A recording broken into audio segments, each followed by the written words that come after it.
NACPM की ज़रूरत क्यों है? NACPM की ज़रूरत हमारी विश्व वास्तविकता से पैदा होती है। NACPM एक ऐसा संगठन है जो विश्व का दृष्टिकोण रखता है और NACPM है जो प्रकृति और मानव को सेंटर में रख करके कोई भी विश्व की एक्टिविटीज़ करता है। और NACPM का मानना है कि दुनिया में जितने भी प्रॉब्लम है, जितने भी संकट है, जितने भी समस्या है, उसका समाधान तभी हो सकता है जब दुनिया के अंदर विश्व शांति और सुरक्षा हो। अब NACPM का ये भी मानना है कि ये जो इसका विकास मॉडल है, जो कॉरपोरेट का विकास मॉडल है, उसकी बनस्पति जो इसका NACPM का विकास मॉडल होना चाहिए और जो हमारी डेमोक्रेसी है वो पीपल लेड डेमोक्रेसी होनी चाहिए। इसकी पॉलिटिक्स है, इकोनॉमिक्स है, कल्चरल है और इसका विकास मॉडल है वो NACPM के आधार पर होना चाहिए। NACPM का अलग ही है, किसी टाइम जो और होगा तो इसके बारे में डिटेल में बात करेंगे। अब है कि आज के टाइम में जो मानव जाति के सामने क्या प्रॉब्लम है। मानव जाति के सामने सबसे बड़ी प्रॉब्लम है जो संगीन पर्यावरण है। एक तरफ संगीन पर्यावरण है, दूसरी तरफ जो सोशल क्राइसिस है, सोशल क्राइसिस की चुनौती है। और हमारे ग्रह पृथ्वी पर जितने भी जीव जंतु हैं उसके सामने जीवन और मरण का संकट पैदा हो गया, यानी अस्तित्व का संकट पैदा हो गया है। और उसको ठीक करने के लिए क्या करना चाहिए? NACPM के कार्यक्रम के आधार पर चलना चाहिए। अब आज मानव जाति है, मानव जाति एक मानव समुदाय एक ऐसे बिंदु पर या एक ऐसे चौराहे पर खड़ा है जहाँ सिर्फ दो ही विकल्प हैं, जीवित रहना या विलुप्त होना, और तीसरा कोई रास्ता नहीं है। इसके लिए, इसको ठीक करने के लिए लोगों को जनजागृत करना पड़ेगा, लोगों को संगठित करना पड़ेगा और एक NACPM के कार्यक्रम के आधार पर हमको इसका वे आउट निकालना पड़ेगा। इसका हल निकल सकता है क्योंकि सभी प्रकार के दुनिया के अंदर सभी प्रकार के जो निस्वार्थी संगठन है और उसके समर्थक है, प्लस फंडामेंटलिस्ट ट्रेंड है, यानी रूढ़िवादी रुझान है और स्वतंत्र शैली के विचारक हैं, वो कॉर्पोरेट व्यवस्था का समर्थन करते हैं और वो भ्रम पैदा कर रहे हैं, वैचारिक भ्रम फैला रहे हैं और लोगों को आपस में बांटने का काम कर रहे हैं। अब जो कॉर्पोरेट व्यवस्था है और उसका विकास मॉडल है, इसकी क्या कारगुजारियाँ हैं, यानी दुनिया के अंदर जितने भी क्राइसिस है, जितने भी संकट हैं, इसका जो पैदा करने का जो जनक है या पैदा करने वाला है वो कॉर्पोरेट व्यवस्था और उसका विकास मॉडल है। इसने पर्यावरण का मतलब डिग्रेडेशन कर दिया, जिसके अंदर हवा को इतना ख़राब कर दिया है कि सांस लेने लायक ऑक्सीजन नहीं, हवा नहीं बची। और जो पानी का जैसे आपका नदियां हैं, नाले हैं, तालाब हैं, झीलें हैं, झरने हैं, उनको को प्रदूषित कर दिया है। और जंगल हैं, जो जंगल हर साल 37 लाख हेक्टेयर काटा जाता है, ये UNEP की 2024 की रिपोर्ट के मुताबिक।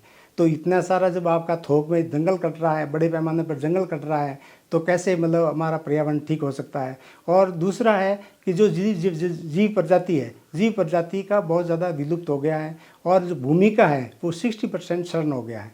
और आपका जो खनिज है और प्राकृतिक उत्पाद है उसका आपका अति दोहन और अति उपयोग हो गया है।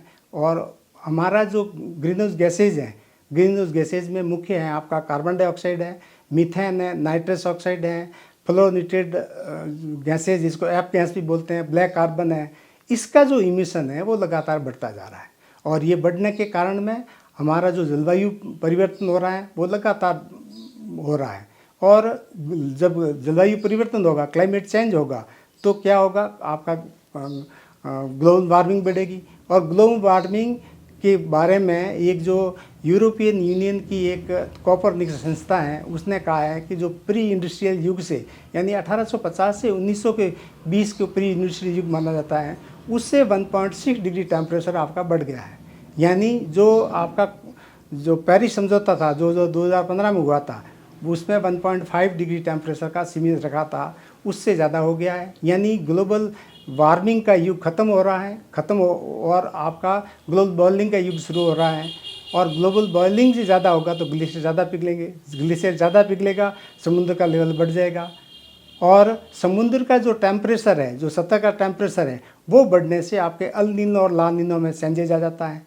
प्लस जो समुद्र में जो साइक्लोन है, जो चक्रवात है, उसकी आवृत्ति बढ़ जाती है और हीट वेव ज़्यादा हो जाती है।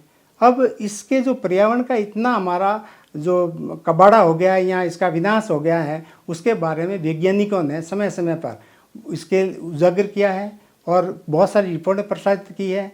1992 के अंदर 1700 वैज्ञानिकों ने कहा था और 2000 के अंदर आपका 6000 वैज्ञानिकों ने और 2017 के अंदर 15,364 वैज्ञानिकों ने ये रिपोर्ट प्रसारित की कि आपका जो पर्यावरण बिगड़ रहा है उसको ठीक करना पड़ेगा और ग्रीन हाउस गैस के जो इमिशन ज़्यादा हो रहा है उसको रोकना पड़ेगा, यानी आपका फॉसिल फ्यूल का जो करते हैं यूज़ उसको कम करना पड़ेगा। नहीं तो आने वाले कुछ दशकों में हमारा जो पृथ्वी ग्रह है वो हमारे जीव जंतु के रहने लायक नहीं रहेगा। और अभी एक लेटेस्ट जो रिपोर्ट आई है, मतलब जो UNEP की यूनाइटेड नेशन इन्वायरमेंट प्रोग्राम को जो इमिशन गैप रिपोर्ट है, इमिशन गैप रिपोर्ट वो कह रहे हैं कि जो हमारा जो पृथ्वी है वो पृथ्वी की जो भविष्य है वो दांव पर लगा हुआ है और हम एक क्लाइमेट जो आपातकाल क्लाइमेट में रह रहे हैं और जो हमारा इसको पर्यावरण को ठीक करने के लिए जो समय सीमा है वो दिन दिन ख़त्म हो रही है। उन्होंने तीन टाइप के विकल्प दिए हैं, उस पर फोकस किया है। पहला है जो पेरिस समझौता था 2015 में हुआ था, उसमें 1.5 डिग्री टेम्परेचर रखा था, उस तक सीमित रहना है या 2 डिग्री टेम्परेचर के बढ़ने के लिए या आपको उसको अनुकूल होने के लिए संघर्ष करना है। या तीसरा है कि 2.6 डिग्री टेम्परेचर और उससे विनाशकारी परिणामों का सामना करना है। अब वो किस पर आप पर निर्भर करता है कि दुनिया के लोग जो मिलकर के कितने जल्दी ज़्यादा इसमें काम करें। ये संभावित जो 3 संभावनाएं उन्होंने इमिशन गैप रिपोर्ट ने किया था वो आप लोगों पर निर्भर करता है कि कैसे हो। अब दुनिया के लोग क्या करें? दुनिया के लोगों को जो ये पर्यावरण इतना हमारा डिग्रेडेशन हो रहा है, पर्यावरण का इतना नाश हो रहा है, ग्लोबल वार्मिंग हो रही है, जितने भी क्राइसिस आ रहे हैं, तो उसको लिए लोगों को, दुनिया के लोगों को सामूहिकता में सोचना पड़ेगा। और दुनिया की सरकारें और UNO और UNEP और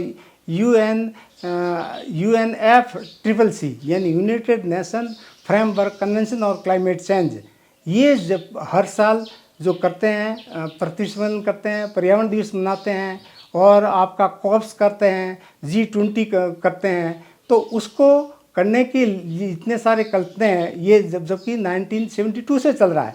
1972 से अब तक यदि ग्रीन हाउस गैसों को रोकने के लिए, पर्यावरण को ठीक करने के लिए कुछ कारगर कदम उठाए होते या ठोस कदम उठाए होते तो इतना सारा नहीं बढ़ता। ये इसका मतलब ये है कि ये सिर्फ बातें ही कर रहे हैं, कागज़ों में दिखा रहे हैं हम कर रहे हैं, वास्तव में ग्राउंड पर ये कुछ नहीं कर रहे हैं। यदि हम रिपोर्ट देखें, यदि 1750 के अंदर जो CO2 का जो इमिशन हो रहा था वो उसका जो वातावरण में पर्यावरण में वायुमंडल में था, वायुमंडल में जो इमिशन हो रहा था वो 280 ppm था। वो 280 ppm में बढ़ करके 1900 के अंदर आपका हो गया 291 ppm हो गया और 2000 के अंदर आपका 372 जो वायुमंडल में स्तर है जो कार्बन डाइऑक्साइड का वो हो गया।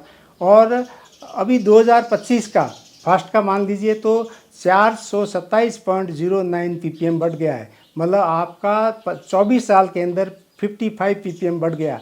जबकि आपका जो वायुमंडल में स्तर होना चाहिए इसका CO2 का वो होना चाहिए 350 ppm होना चाहिए, उसको सेफ माना गया है यानी सुरक्षित माना गया है।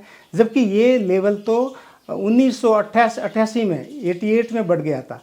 अब हमारा जो क्लाइमेट जो हमको थ्रेटनिंग दे रहा है या संकेत दे रहा है कि जो आप करना, हमारा जो क्लाइमेट होना चाहिए ठीक करने के लिए जो समय सीमा थी उसको तो आपने ख़त्म कर दिया। यदि कुछ सालों के अंदर ठीक नहीं किया तो आने वाले समय में मानव जाति को बहुत बड़ी संकट का सामना करना पड़ेगा और हमारे बेटे और पोतों के सामने बहुत बड़ी विकट समस्या खड़ी हो जाएगी। और वो कैसे आगे जिएंगे? उन्होंने का भविष्य तो पड़ा है, हमारा तो चलो निकल गया।